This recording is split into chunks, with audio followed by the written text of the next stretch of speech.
back, everybody. This is the Laugh Cry Club. I'm Joy. I'm Rebecca. Hello from your favorite two licensed therapists. Yes. We are your faves.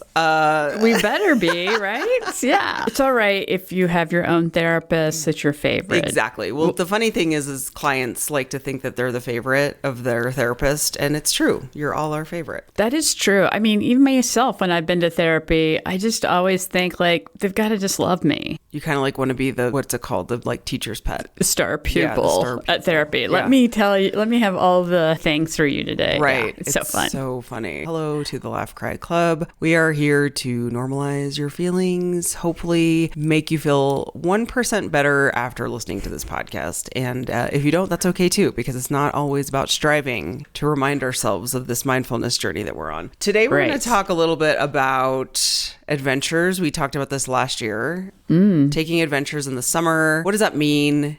Doing things that light you up, mainly because Rebecca has a really good story to share that lit her up.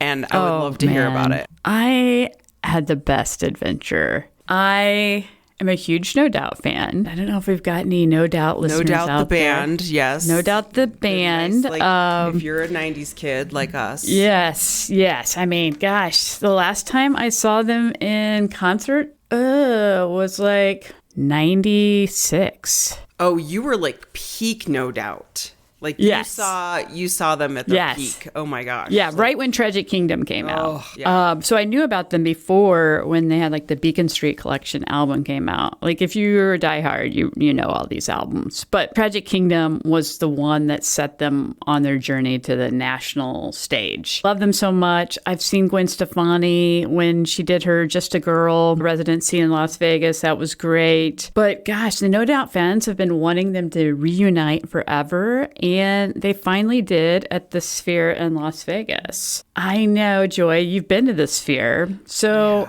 what do you think? Like for our listeners out there that's like, what is the Sphere? How would you describe it? It would be, the best way to describe it is an IMAX theater all around you. Like a 360 view of an IMAX theater is how it feels. But also way bigger than an IMAX theater. So it's like every IMAX to the max. So just blow up an IMAX theater, make everything 360 view of IMAX and blow it up times 10. And that's the Sphere. It feels like you're just in this room of mirrors and you're like looking around and everything is stimulating. So I have some thoughts about the Sphere that's not great. Yes, there's some of that too. I think if you were somebody to get overstimulated, probably not the best place for you. Yeah, I kind of liken it to, I used to go to these planetariums as a kid. When I lived near St. Louis, there was a St. Louis planetarium and it was like a dome and like you could look up and it was like the night sky around you and all the stars. That was really cool. But it's kind of like dome shaped. So it's like you look up, it's on top. It's just all-encompassing, really. Yeah, it is a sight to be seen. Yeah, so very immersive experience, but so excited. Went there. I wasn't sure about the seats because I only could get like in the 400s. I knew I was going to be pretty far away from the stage because I can't do general admission anymore and stand like for 5 hours. That's just not going to happen for me. Yeah. But wow. The band was amazing. The graphics were off the charts. I had no idea how 3D, because it started with taking you in. They started off with Tragic Kingdom, and it took you in, which was basically based kind of off the whole Disneyland vibe. Like you're going into the Tragic Kingdom there in Anaheim, California, and you're on a freaking roller coaster. You're on a roller coaster. You're just going through this thing, and then at one point they go into a break on the sign and it's like the roller coaster clicked all the way up and you can't see what's over the edge and you hear Gwen Stefani say, "Oh shit," and then it just drops out, which I had to close my eyes for a second because I'm like, I don't like roller coasters anymore. But the chairs are vibrating. insane. Oh, that's wild. I didn't realize it was like a true Disneyland ride. Because when we went, we had floor seats. We had GA on the floor. Oh, you stood. So we stood. Look at you, champs. I have a story about this. I did not make it through the whole show. Okay. It was talk about Tragic Kingdom. It was you too. It was tragic. I'll tell it in a second. I'll tell you. That was a cry. So yours is going to be a laugh. The seats vibrate. The seats vibrate. So like they were vibrating, and I talked to, I heard other people talking like that had been in GA. They're like, it's a total different. You need to go a couple of times if you're going to see a show. Be up by the stage on the floor, because that way you can see the band, you can see the graphics, but it doesn't have the same feel as being in the seats because they're vibrating. It looks like things are coming out at you. Yeah, it's probably so more immersive. of like truly watching a movie experience versus like being in a concert where you're closer to the stage. My God. Yeah. And I was wondering, I was like, oh, am I going to miss seeing the band? Because it's not like, typically if you're out in the lawn on a concert, they've got it projected up so you can see. Right. But I didn't, because they did so many pre-recorded things. Like it was like a music video and they were life-size. Yeah, and then they would piece in live video shots. Yep. It was so cool. And then oranges fell from the ceiling, which is, if you know anything about No Doubt, Anaheim, California, they grow a lot of oranges. Well, on the cover is Gwen holding an orange. And it's Orange County. And it's like, Yep. It's so cool. I've been seeing that on TikTok of people catching the oranges and like, you got one. I was so shocked because it's so cool because it took you through an orange grove and then all of a sudden you knew, like you started to go up and it was looking at oranges on the screen. It showed them falling on the screen. And next thing you know, they're falling into your lap. That's so cool. It was so cool. I was fun. Oh my God, these just fell in my lap. And they sounded good.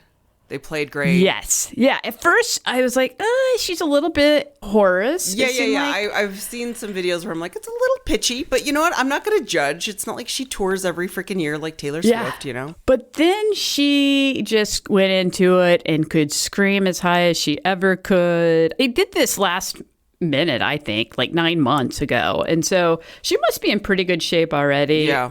She was running around dancing and never once sounded out of breath. Oh, wow. Yeah. I mean, she seems like someone who takes good care of her health and like, I think so. She's got all the money to do that. She has all the money. And like, she's got the vocal coaches. She's got it all. She's got all the skincare stuff. All the Botox, all the whatever. Yeah. Oh, all of it. It was so much fun. What was the crowd like? The crowd was cool. They actually were pretty chill. I was wondering, it like our age? Mostly? Yeah, it was like hilarious. Really? I saw there was a 90s young kids trying to still be 90s kids. Yes, yeah. Everybody had their outfits on, and then I did see some younger people, and there was like some little kids, like must be their parents listen and totally into it. It was a pretty, subdued crowd. I was like, are people going to stand up? But I don't think they wanted to because it's so scary in those seats up there. So did most people sit? Oh yeah, yeah, because the whole time. Is like, it's kind of. When I got there, I was like, am I going to be able to do this? Yeah. Because as I've gotten older, I feel like I've gotten some vertigo that's kicked in with just hormone changes, and heights sometimes bother me. And I was like, oh my gosh, this is a lot. And then I was just trying to ground myself, and I'm like, I'm not getting up since I'm here. Yeah, it is very visually stimulating. And if you are someone that has vertigo or gets dizzy easily or like motion sickness, like this is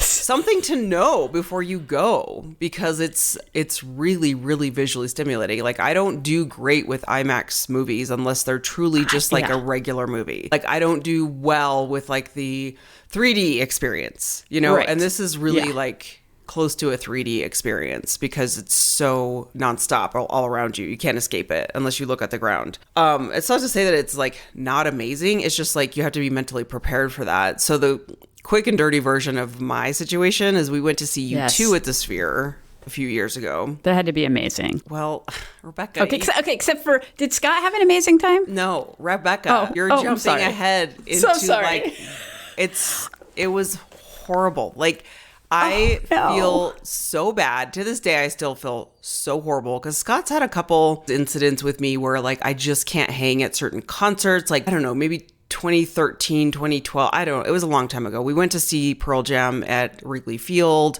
There was a rain delay. I had like a panic attack because there were so many people like smooshed into this. They had to put everyone into the like breezeways and you had to get off the field. So that kind of ruined the night for him because I ended up like going home and missing the show, and he stayed up. He's like, I'm just going to stay until they play again. And they went on at like 11 p.m. And by then I was like, I had this panic that I was like, the trains stop at 1 and that was our way back to the hotel. And all I could think was like, there's no way that I'm going to make it back on a train by 1 o'clock a.m. because the concert's not going to end by then. And then also, then there's going to be like an insane wait for Ubers. So I had this like panic that I was like, I'm never going to make it home tonight. So then I left. So that was like a bad experience. So this one, so I always feel very self-conscious like when I have these like needs that all of a sudden take over, which is probably a good topic for another day of like, sometimes crap just happens and you just have to like roll with it. But we went to the Sphere and I was like pretty prepared for the night, you know, like whatever. But I had, historically, I have like upset stomach when you travel, like you, like whatever you eat, like, you know, remember when we did High Rocks and we were like very intentional about what we were eating? So I was like, I don't want to have an upset stomach when we do the High Rocks. No, so you do not want to have. I ended up having like the worst stomach ache, like that all of a sudden just hit the second we got to the U2 concert. Like literally I was having a great time because there was a DJ on the ground, like playing music before the show started. And he was an amazing DJ and I was having a blast. I was like, this DJ is amazing, so fun. But I swear to God, the second U2 took the stage, my stomach just went haywire, where it was just like so much abdominal pain that I was hunched over. And then like all the graphics start and I'm trying to enjoy it, but I was so like in so much pain that I literally asked the EMT that was on the side if he had any like, hey, do you have any Pepto? And then he took me off to the side to like examine me. Yeah. And he's like, I think you should go to the hospital. And I was like, no, I'm not going to the hospital. Like I knew it was just like a stomach upset thing. And then we ended up leaving literally 20 minutes into the show. Oh no. So we didn't even get to see it. But no.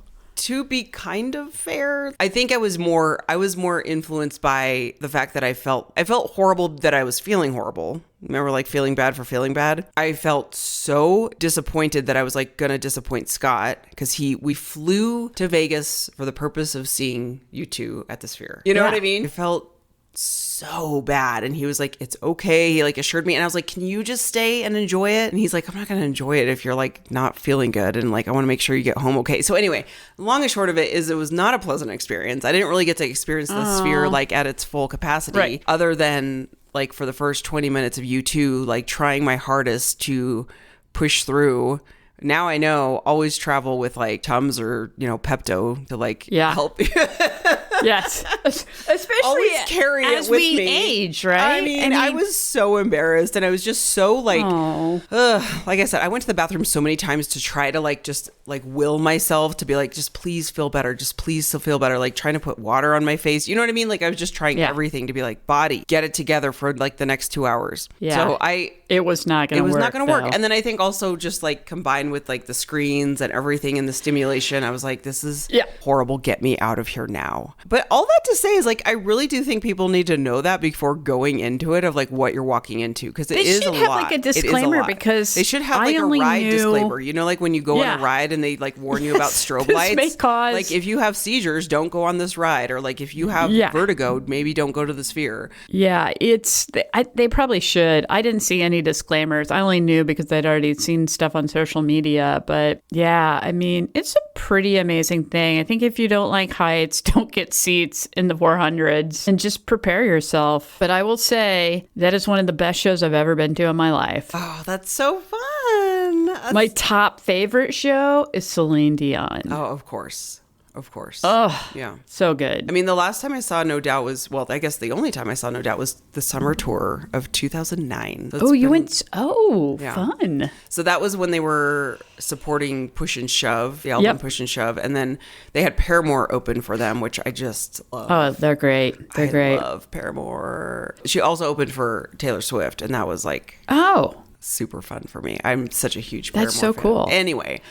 You know, they didn't play anything off Push and Shove. Oh, interesting. And There's some really great music there. They said that was an extremely difficult album for them to make. I think it was at a point where they were like, are we doing this still? Because it'd been like I think 9 years. It had been a long time. Yeah. And they were doing solo stuff. And they're like, that was an album that was hard to make. And we think we had better stuff on our other albums. So they did like some real original stuff too, which, gosh, was amazing. It's so fun. And of course, I Am Just a Girl, like everyone loves. Oh, yes. Yeah. And here's the other thing is like you and I were kind of like joking in our group text about like how Gwen has kind of come out in the past year with some like interesting ties to Christian websites or like the app that she was promoting. The Halo app. The Halo. Yeah. Like that was something that was really interesting to people. I guess maybe surprising is a better word because it's never been like something she's like outwardly taken a stance on. Not that we need to know everything about everyone's beliefs or life, but I think it was more of like because she appears and has been such an icon from the 90s for women and girl power that this kind of felt completely 180.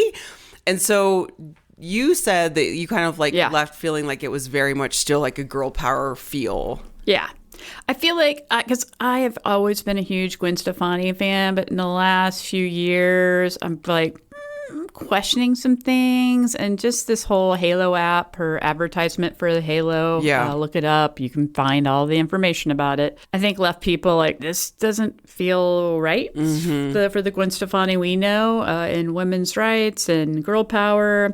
And I feel like she totally redeemed herself. I mean, it was like old Gwen. Like she was cussing on stage. And, at her Just a Girl show, there was none of that happening. And it was very much some of the video stuff that they did. I was like, there's a song called Bathwater. They did mermaid graphics and about this really handsome mermaid that was just like flexing and looking at himself all the time and everybody's swooning over him. But at the end, the water drains out and the mermaid is just the man, or I guess the mermaid. What are they called? Merman. Merman. The merman is just flopping because it's like a fish out of water. And I'm like, oh my God, he's dying. And just lets him die. I'm like, okay. That's surprising. You're letting this person die on screen. When Just a Girl, she started singing that, she's like, can you believe it's 30 years later and this is still relevant? She's like, I never thought this would still be happening. And just it's some little comments here and there. And I'm like, okay, I see you. So maybe that was about money and you really didn't. Nobody told you. Right. Maybe, yes. Like, here's the thing, and we will never know. I always want to disclaim, like, we will never know because we're not friends with these celebrities. Yet. No, I'm just kidding. But exactly. But yes. Well, you and Taylor, I mean, me and goodness. Yeah, it's so funny. Yes. Like when you have dreams about famous people, I'm always like, that's just so weird because we have like parasocial relationships with them, and we think that we're like, because we're so close to their music and their art, and then like you have these dreams that you're like, we're best friends. Anyway, I think a lot of celebrities, I would imagine a lot of famous people, especially like of her caliber famous, you're surrounded by yes people who are like not giving you the other side and like keeping it real. I would hope that she has that of someone being like, look, honey, like this is not gonna go over well with your No Doubt fans. I mean, some of them. We won't know the full story. And truly, sometimes I feel like, maybe in her household, like there's nothing wrong with Faith. And do you understand the full picture of coming out around with everything going on in the world and how it's related to like the current administration, how that could be perceived? I don't know if she understood that, the gravity of that. Yeah, I don't feel there was much forethought in that at all. I feel like she redeemed herself. Well, let's hope that ad is in the let's past. Keep that going. Let's keep that energy going. It's interesting. I don't want to dive too deep into this, but I just want to comment on how interesting it is for a lot of really famous art. For example, Harry Potter, the Harry Potter books, Michael Jackson, the movie is out right now, and I'm seeing a lot of TikToks about the Michael Jackson dancing, which is amazing. When there's troubled past, and there's not even past, J.K. Rowling is currently very problematic. But the documentary about Michael Jackson, I don't know if you've ever seen that documentary on HBO. Did you see that? Like, they came out, I don't know, it was a long time ago. It was like at least, 8 years ago? I mean, just really you have to separate the art from the artist. And I think that's a hard mental gymnastics thing we have to do, because I'm celebrating, I mean, I grew up our family was huge Michael Jackson fans. He was our world growing up. Totally. Like, at that age. I mean, I was in fourth grade. Obsessed. Everything was Michael Jackson. I was trying to learn how to moonwalk on my socks on carpet. Wasn't really happening. We had the sequins glove. We had a sequins glove at our house. Yes. We loved Thriller. I was obsessed with the music video Thriller. I remember getting the album and just like looking through almost dissecting the photo of Michael Jackson to like the nth degree of just like looking at every single thing on that album of like I remember I don't know why I was so taken by this as a kid. I don't know if you remember on the album when you unfolded it and he's kind of like laying on his side, right? Like that album. I was so obsessed with this vein on his wrist that his like two little, whatever this is right here, these two like, I don't know if they're tendons. They look like tendons that like pop out. Tendons. Very pronounced. And I just remember thinking like that was very interesting to me. I was obsessed with it. I was obsessed with him and his music. And like there is no doubt of the huge influence he had on culture, he had on us, he had on music. Like there is no doubt there. Then we have to also then be like, how do I remedy that with the person that did these horrible things? You know what I mean? Like that's again, I don't want to dive into that, but I just feel like that's a good topic too, though. That's a hard thing. J.K. Rowling is a big one because I know so many people who love the books, Harry Potter. Art, but the person is a horrible person. I'm not saying Gwen is horrible, but like it's questionable behavior because you have one idea of like the music that means so much to you, but then you can't like support the actual artist because you're like, wait, this totally goes against my values. The music, I feel like the statements that are made go with my values, but the actual person behind the scene making it is a bad person. And like we could probably go off on millions of tangents of just consumerism in this world of like the people that make the stuff we love are horrible people. Like that's a whole other like bag of tricks to talk about. Yeah, that's a hard one to deal with. I think like you're saying, like they might produce a product that is in line with your values and speaks to your values, but then when the curtain falls and you hear or you see the things that they really are, that goes against your values. Yeah. And it's hard for us then to determine what to do with that. Yep. It is really difficult to determine how to handle it. Yeah. So anyway, just wanted to bring that up because I know that is something that's been on my mind too, especially with No Doubt and Gwen. But we wanted to briefly touch on reminders of we're approaching the summer. It's June. I mean, summer is here in my mind, and it is here. How we can really take advantage of this time in this season of our life, this season, literal season, and take advantage of some little adventures to big adventures and prioritize that. Now, we're not saying everyone has to go out to Vegas, buy tickets, and go see Gwen Stefani and No Doubt, but we are saying because you were reminded of like how joyful that is and like doing things that kind of like bring us a lot of joy. I'll give another example of like for the past, I don't know, few months, actually it's been a handful of months, I've been really looking for a place to go out and like go to a gym. Like I need heavier weights in my life. I only have like up to 30-pound dumbbells at my house, which is like, it's fine, but it doesn't do like the heavy lifting that I really want to do.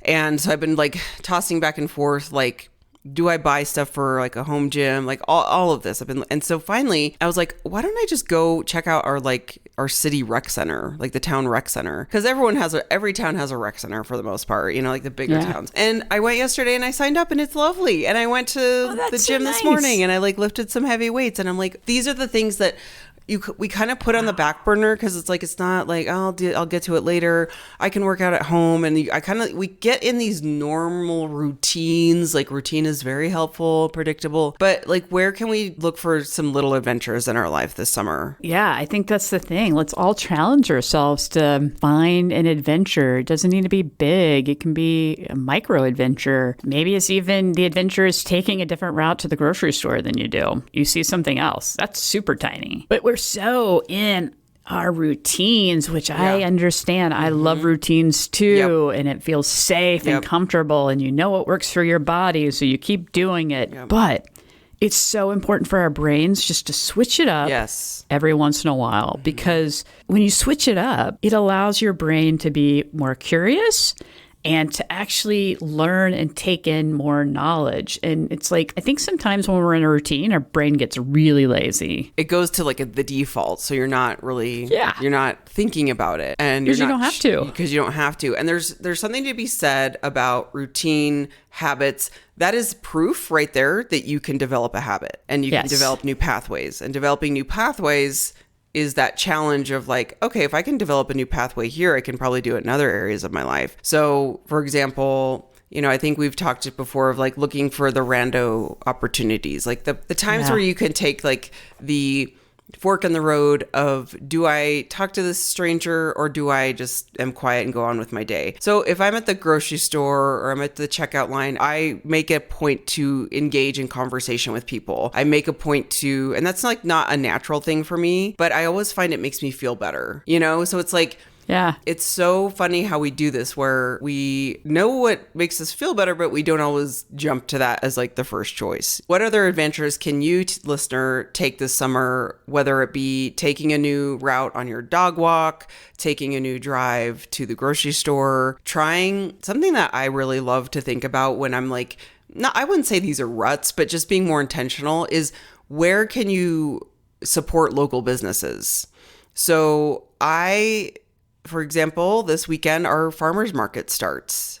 And I'm like, ooh, do I actually like need, you know, sometimes you like, I don't know if you do this, you get like in that like, oh, I'm going to buy all these fruits and vegetables and like make a spring salad. And like, I never do that. You know what I mean? Like vegetables come to my house to die, apparently, when I buy them. That's what, that's the funny thing. Is that here. what It's Robin like, says? They come here to die because I'm like, I have this great idea, but there's always good intention. So what I have to be mindful of, I'm like, okay, you're either going to throw this in a smoothie and like make it, like just put it in a blender, or you like better not buy it, because I'm not going to sit and like chop up all these carrots and like make a saute, whatever. You know what I mean? Like I'm just not.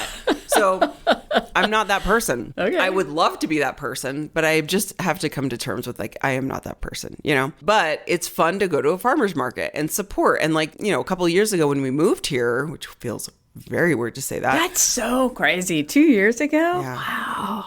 Yeah. Isn't that weird? I feel like it was just yesterday. What is wrong with time? I found this lovely, lovely vendor who sells amazing baked goods, and I just go there and buy her baked goods. And I'm like, I'm supporting a local business person. So there's plenty of like little stores that I'd love to check out. Like these are all things that I think we just get so into this rut, or at least just routine, that we can, where in our life can we just take and this is also is a really good mindful practice of like every single day, where can I just maybe do something just a little bit differently? Or if there's something that you've been thinking about doing and you have the means to do it, stop putting it off. Do it. Schedule it. Because when you schedule something and you have a plan, you get a hit of dopamine. Yeah. It's like this, because you know something great's coming. Mm-hmm. You're looking forward to a plan. Yes. In Colorado, they have these amazing classes outdoors that you can take. Oh, cool. There's like community-free fitness classes. I did that a couple years ago, where they had like a yoga class outside, and you're with all these people. Like that was a time when I was really struggling. I think that was before I started HRT. I can't remember, because HRT was like life-changing for me. So I just remember having a really hard time mentally and being like, I just need to be out with people and like in community. And it was super, super helpful. And they have that every summer. They have summer concerts. So it's not to say like, oh, you have to do every single thing, but looking for those opportunities to really make an impact this summer. And, you know, like I said last time or a few episodes ago, is like, even walking around and helping your community by picking up trash is a fun adventure. You're like helping beautify your city. Okay, so we talked about fun adventures today. Can I tell you a really funny story just to cap off this episode? Yeah. Let's hear it. Did I tell you about the arsonist that I caught? What? No, and I need to hear everything about it. Okay, you guys, talk about adventure. You like single-handedly caught an arsonist. I did. Did you do a citizen's arrest? Are you carrying zip ties? I kind of did, but not that dramatic. Okay. But I like to make it sound dramatic because I'm a huge true crime fan, and I'm a huge Nancy Drew fan. Like I grew up reading all the Nancy Drew books. I was super into mystery, Boxcar Children. Like I Loved. I love the Boxcar Children so much. I used to pretend like what it was like living in the boxcar. Yes. I can visualize it all. Can't you? Like, just so, yes. I remember staying up so late reading those books. I was so obsessed with them. Anyway, adventure, good times, adventure. So this last weekend, I went to Target, and on my drive back to my house, it's like I took like the long way home. Speaking of adventure, sometimes I'm like, I don't want to try to like take the fastest way home. I'm going to take the scenic route.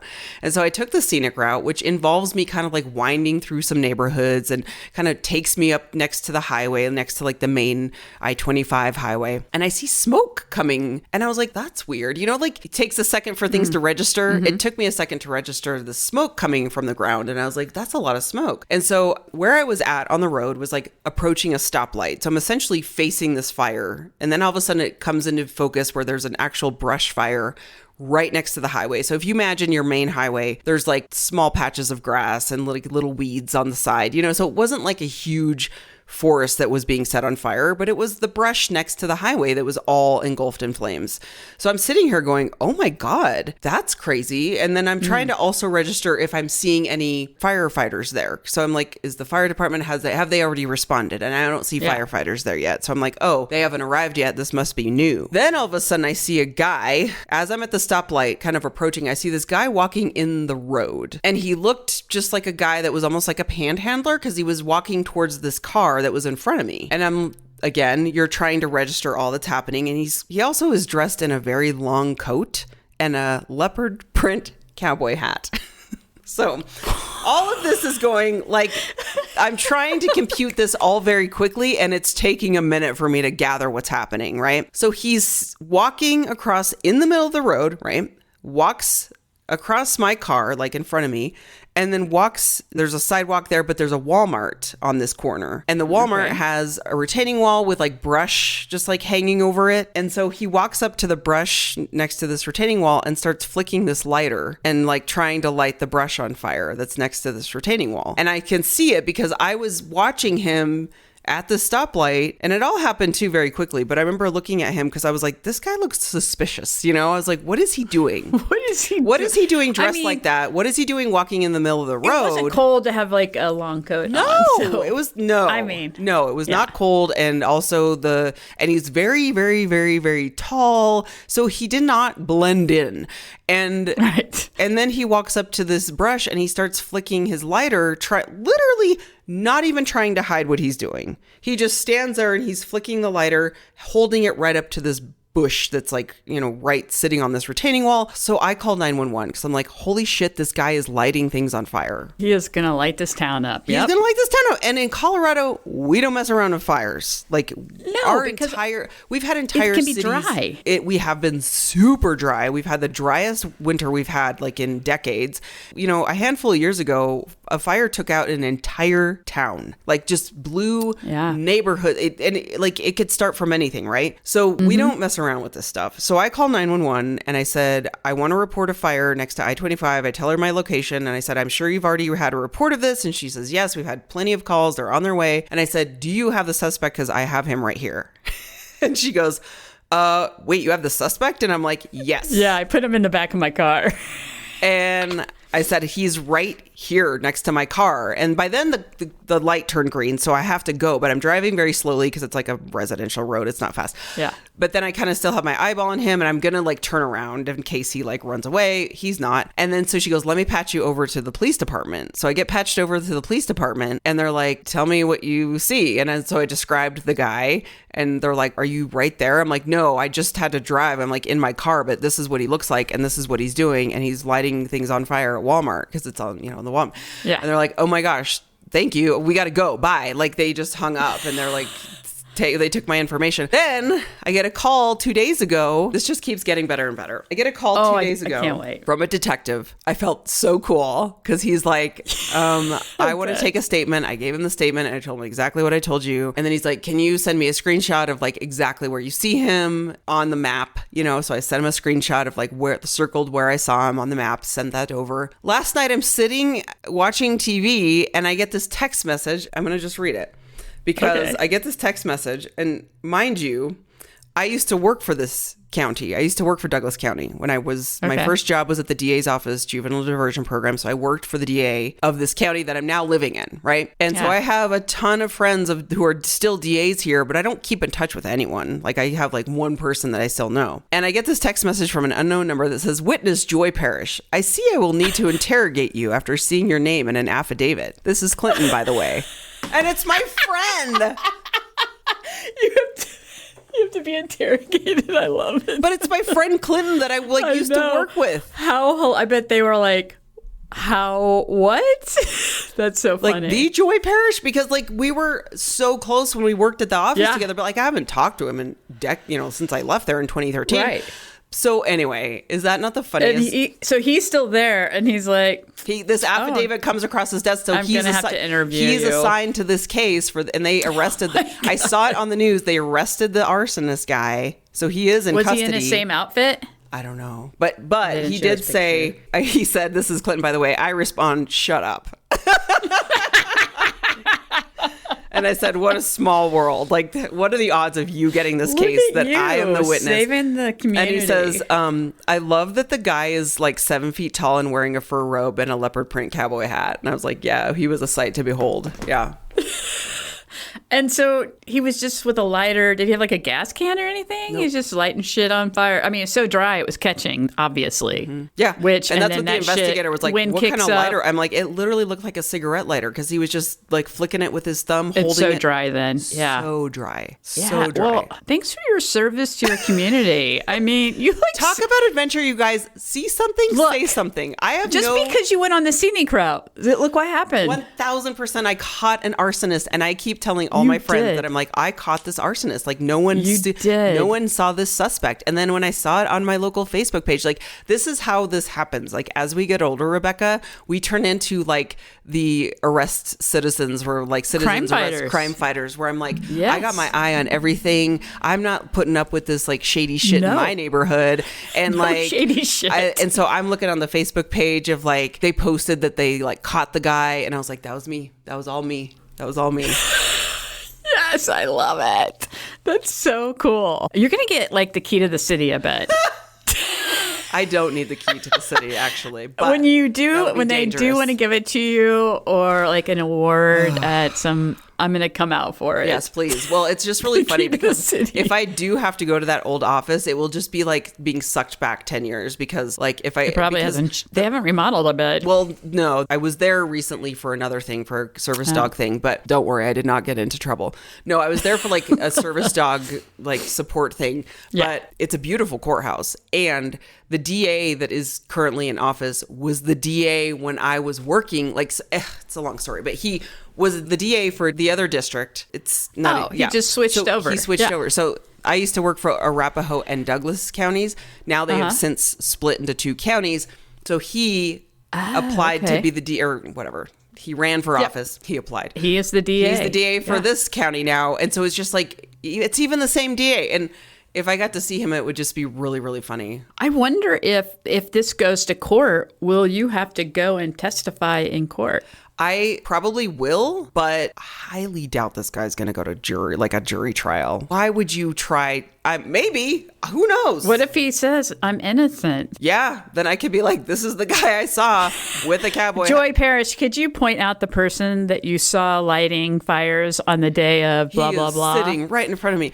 But then that scares me because like people are so crazy. Like I don't want my Joy face just to be, pointed I want to out be anonymous, you know? Like defendant. I don't want someone to retaliate because I saw you lighting things on fire. Anyway, that's a scary thing too, right? Like if you notice something, people are just so wild. People are so wild. Like I'm super, super cautious. Like even when I saw that Facebook post, I almost wanted to be like, that was me. I caught him. But I'm like, oh, I don't want to identify myself. Like what if he sees this and he's like, that's the bitch who called on me. But he just didn't seem like he was interested in hiding his behavior. There was nothing about him that made me think like he's trying to hide. Yeah. I mean, maybe there's something else going on for him too. Exactly.